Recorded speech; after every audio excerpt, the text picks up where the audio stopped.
Hey everyone, and welcome back to my channel. Today we're going to be talking about the benefits of walks for creativity and for research. So most of what I'm talking about today is from this book that I read called Rest, and this is one of the best books I've ever read. It really is one of those books that, not to be dramatic, but it changed the way that I worked, like changed my working life.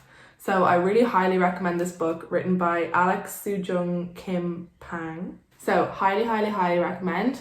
Sadly, it's not on Audible, and that's how I read pretty much all of my books these days. So I actually had to read this book, but I really do recommend it. Anyways, most of what I'm talking about can be found in here, but I also have heard about benefits of walking for creativity and research from reading Deep Work, which I've talked about before. But I would like to do an updated version of that video, so let me know if you would like to see that. But anyways, this book just goes into a lot of detail about the specific benefits for creativity. And you might be wondering, if you're coming from a research or problem solving field, you might be wondering, well, how does improving my creativity affect my work? But in actual fact, creativity is present in any sort of problem solving. You know, you have to come up with a solution and you're creating new knowledge, and it is a creative process. And many researchers and philosophers will have seen philosophy and thinking as a creative process, and we should do the same. So it's important that if you're in that kind of career where you're coming up with new knowledge, you need to be seeing, can you improve your creativity? Can you keep yourself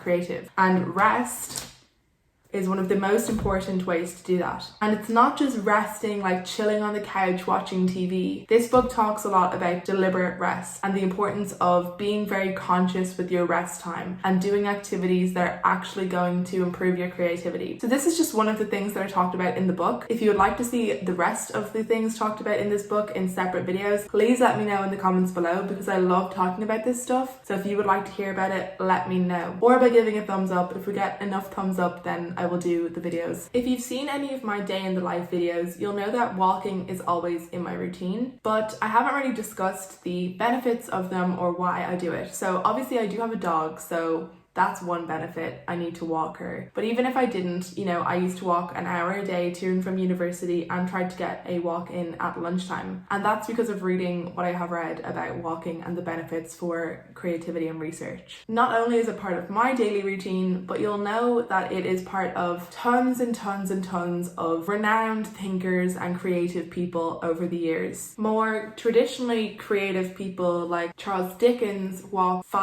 10 kilometers a day, I think. And then we also have the more scientific people like Charles Darwin, who took several walks throughout the day. It's no coincidence that there are so many famous thinkers and famous creatives that have made walking a part of their daily routine. You'll often hear about moments of incredible insight that happened on a stroll through the park, ideas coming to them. Is that a random process that they happen to come up with these ideas on a walk? Or is there something fundamentally creativity inducing in walking? So in this book, they talk about another book called The Art of Thought by Graham Wallace, which was written in 1926. And it describes creative breakthroughs as a 4-step process. So the first step is preparation. And this is where you do all of the sort of background research kind of work that you need to do to work on your problem. So you try to formulate it, you read and do brainstorms and all of that stuff. And usually at some point you will hit a wall. And that's where you move on to the second phase, which is incubation. And depending on the problem, this could be a very quick period or it could go on for weeks and months.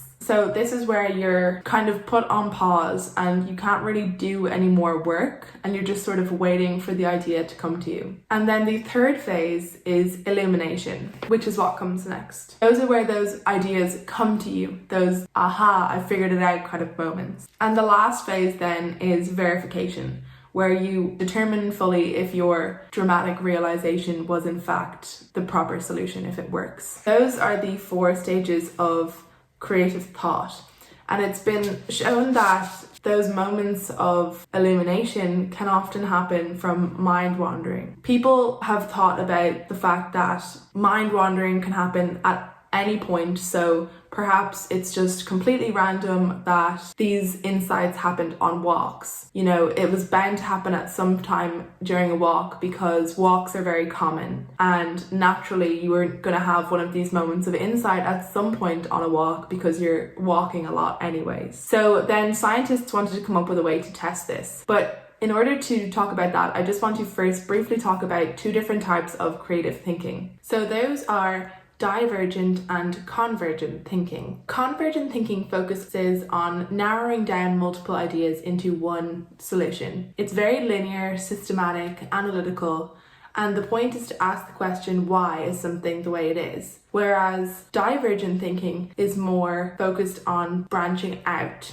So starting from one point and generating multiple ideas. It's a lot more open-ended and a lot less narrow than convergent thinking. It's very flexible and it asks the question, why not? Here, barriers are seen as a design opportunity. If you want to know more about the difference between divergent and convergent thinking, I really recommend the video by John Spencer where he explains that, so I'll have that video linked for you down below. But let me just mention how we would actually test for the ability to think in each of those ways. So for convergent thinking, there's something called the remote associations test. And basically that means you're given 3 different words that seem to be very far apart, and you need to come up with the linking word that pulls them all together. For an example, we would have things like looking, eye, and broken.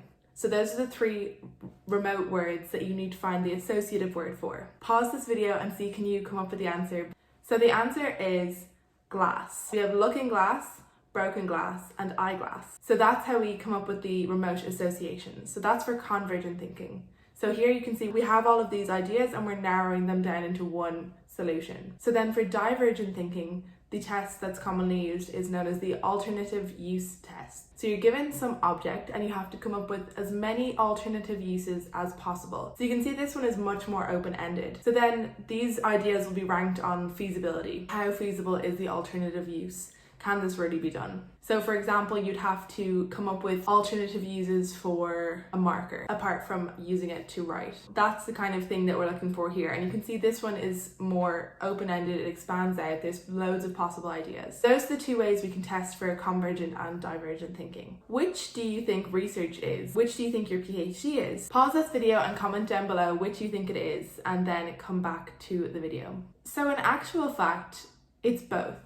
And generally you'll need both in most occupations that require any form of creativity or coming up with solutions to problems. You'll go through a phase of divergent thinking where you come up with many possible ideas and brainstorm all of these ideas. Then you will need to narrow these ideas down. So you'll go through a phase of convergent thinking where you try to come up with the best possible solution. And then maybe you'll need to go through another phase of divergent thinking to continue to expand on this problem. And then you'll need to go through convergent thinking again, and it repeats. I think that's just a good thing to think about when we're talking about how things can affect our creativity. It's important to know about these 2 different processes and see which one is at play and how is that affected by what we're discussing. So one of the researchers we're going to talk about is Jenny Rowe. She placed ECGs on people's scalps and had them walk around Edinburgh, first through a busy commercial area and then into a more green natural space. She found that she could identify from the ECGs the moment at which they entered the green space because their minds became much more relaxed and less full of thoughts of how they're going to cross the street and all of these different things that go on when we're in a busy area. So their minds became much calmer,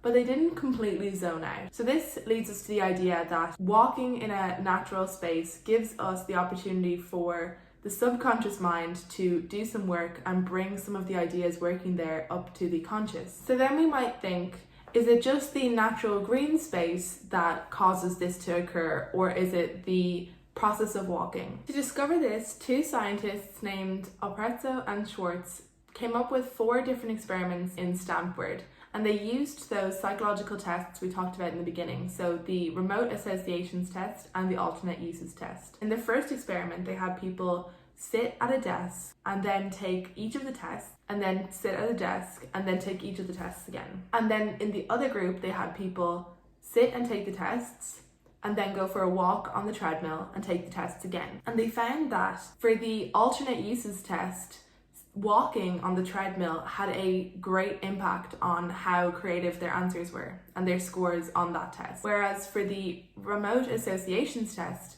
walking on the treadmill didn't really have any effect. In fact, their scores got a bit worse. So it basically shows that for convergent thinking, walking on the treadmill or walking in general does not have that effect in order to improve it, and actually it might distract you from your problem.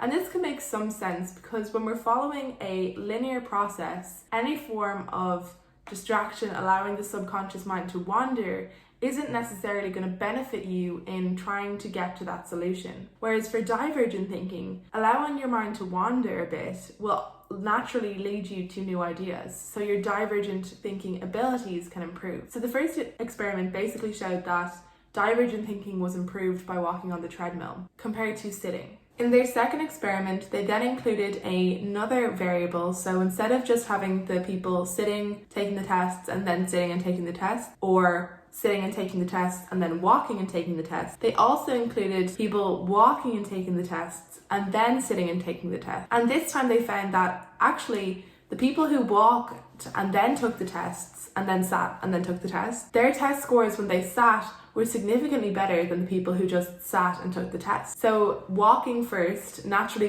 gave them higher scores based on the first experiment, but then sitting down, having had a walk earlier, made their divergent creative abilities much better. So the benefits of walking then goes on for longer periods for divergent thinking. In their third experiment, they also had people walking outside. So instead of doing the indoor treadmill walking, they had people walking outside. And again, they found the same results, which you might expect because it was originally thought that it was just the experience of being outside that causes people to have these revelations. The walk-sit group had been the best so far because they got the benefits of walking first, getting that initial jump in divergent thinking, and then they also had increased benefits in the latter half, so for sitting, whereas the sit-walk group didn't have those benefits, so their sit scores were much lower. So then this time, when they were going outside, they did find that the sit-walk group had much higher scores this time. So the walking part drove their scores from 4 sitting down up to 10, which is significant in these tests. And then in their last experiment, they wanted to test really what the difference was between sitting inside,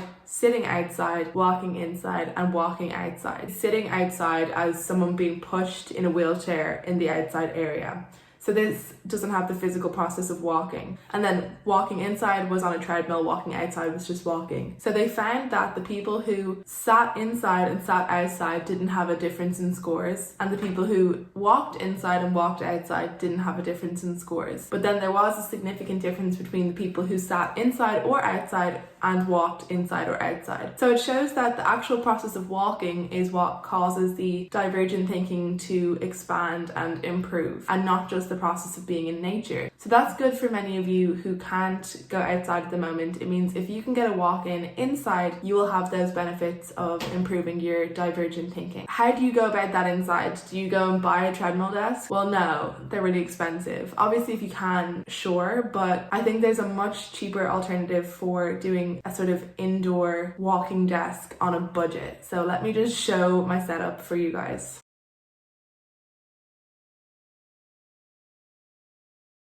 So obviously if you have a standing desk, then you're halfway there.